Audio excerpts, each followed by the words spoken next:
two of the city's top sushi and sashimi chefs ready to go to battle.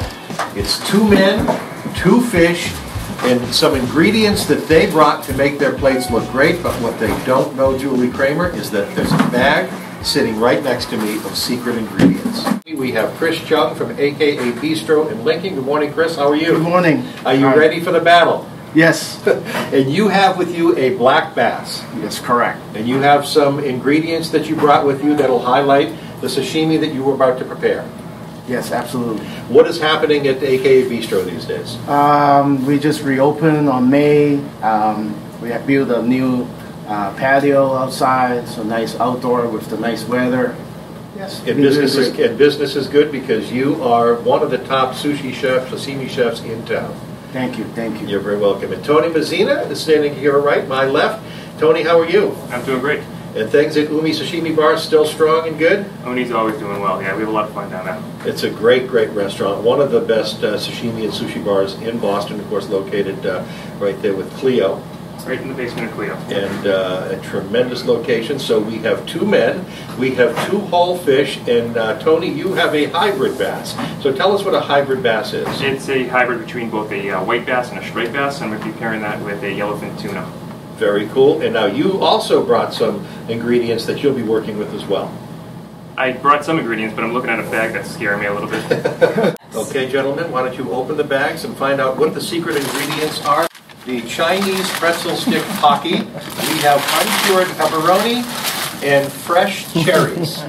Well, Taki is a very, very popular snack in China. It goes great with raw fish. Definitely. So we're going to start playing some songs. I think we'll give you 3 songs. We'll see how that goes. And see how that goes. We'll be checking in as each song ends. Good luck. We're hungry.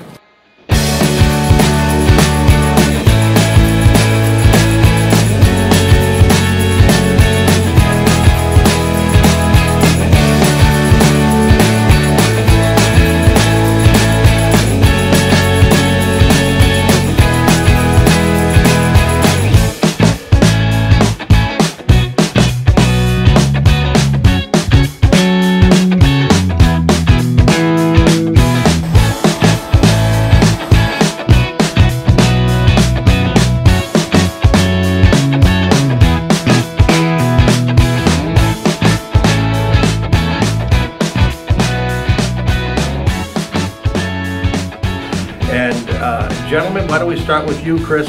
Why don't you walk us through your dish? All right. For me, I'm preparing a black sea bass. So I prepare it in 5 ways. A whole fish, so I decide to use every single bit of it.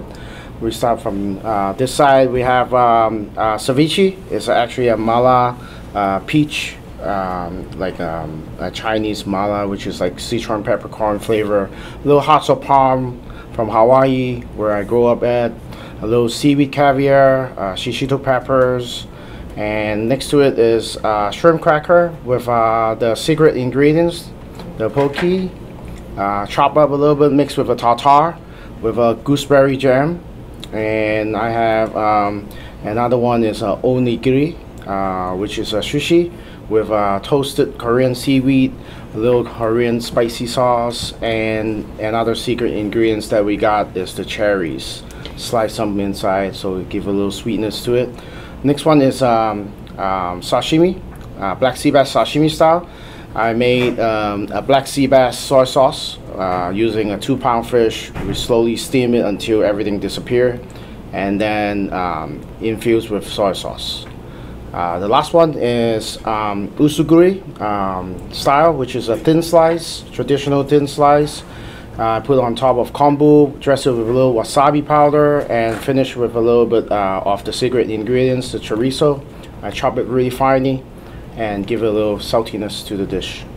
The presentation is absolutely beautiful. Now, there's no blenders. I mean, all they have is the ingredients and the knife. That they brought with them, right. There's no ovens to deal with. There's nothing. A bit of a torch that they could just sear things with, but that is it. Okay. Tony Messina, why don't you walk us through? So for mine, I chose to do a Tuna Tataki, which is just a simple seared tuna sashimi. And I paired that with a little bit of a hybrid bass, which is a hybrid between a black and a white striped bass. They both dressed with just a touch of yuzu just to bring out some freshness. On the bottom of the plate, there is a black sesame vinaigrette, as well as a pickled peach gastrik.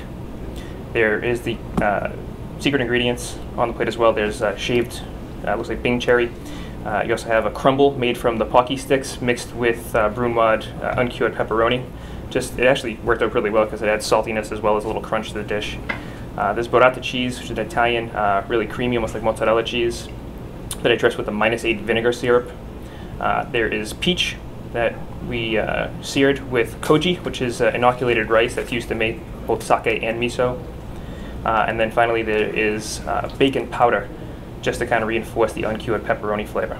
Wow. And again, presentation is fabulous. Looks like beautiful food on a fabulous painting.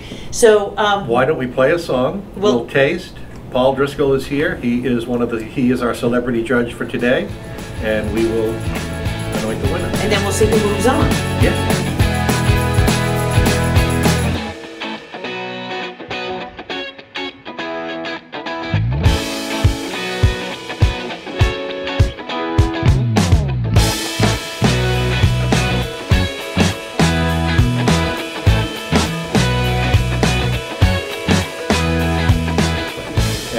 Gentlemen, was there any intimidation by the secret ingredients?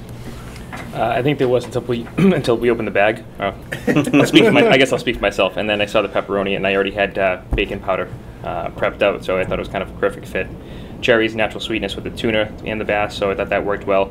The Pocky threw me for a little bit of a loop until I tasted it and had a nice salty bite to it, a little bit of sweetness, so it actually balanced out the dish pretty well, I thought. So actually, all in all, I thought it actually came out well. Chris? Yes, I definitely like the secret ingredients. Actually works really well with the usuguri, like the thin slice.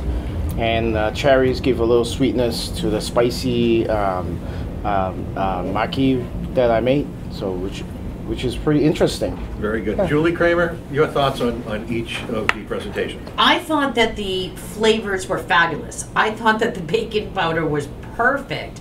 And I thought the fish was really, really delicious, and the presentation was great. Okay. Next, I thought out of the 4 plates that this particular plate, the one where you incorporated everything in the crunchy. Yes. I thought that was the best out of all. You didn't use any secret ingredients in this particular one. This wasn't my favorite, although Henry gulped mine down for me, so that was very good. The ceviche. Yeah. Again, presentation was absolutely beautiful.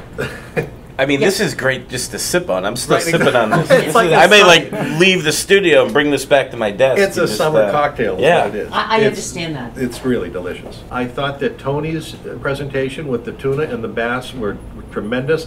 I would have liked to have seen a little more variety. Much like what Chris brought 4 different flavors and 4 different plates to his presentation. I thought that the tuna that Tony brought with the bass was just absolutely melt in your mouth. And of course the presentations of Chris Cheung's dishes, the ceviche, I thought was just, like Paul said, it's a summer drink. And then the sashimi and the crunchiness of the cracker with the fish inside, and the use of the secret ingredients, I think was spot on. I mean, this is tough. It is tough. It's I mean, we ate half your food. The tuna that I had, Tony did the tuna, right? Yeah. It's that was amazing. It was you know, it could have been one of the best pieces of tuna that I've ever had. The ceviche too, like I'm still sipping on it and enjoying it. It's and I didn't know I really liked caviar till having caviar in this. Well, it was the topping on the ceviche, which was just delicious. Which is the perfect saltiness to that too as well. All right, I have the results, and the winner of today's My Sashimi is Better Than Yours goes to AKA Bistro. Congratulations, Chris Cheung. Thank you, thank you. But both were just so fabulous. There are no losers here. Now I know how hard it is to do that show. There's only one that will be coming back. All right.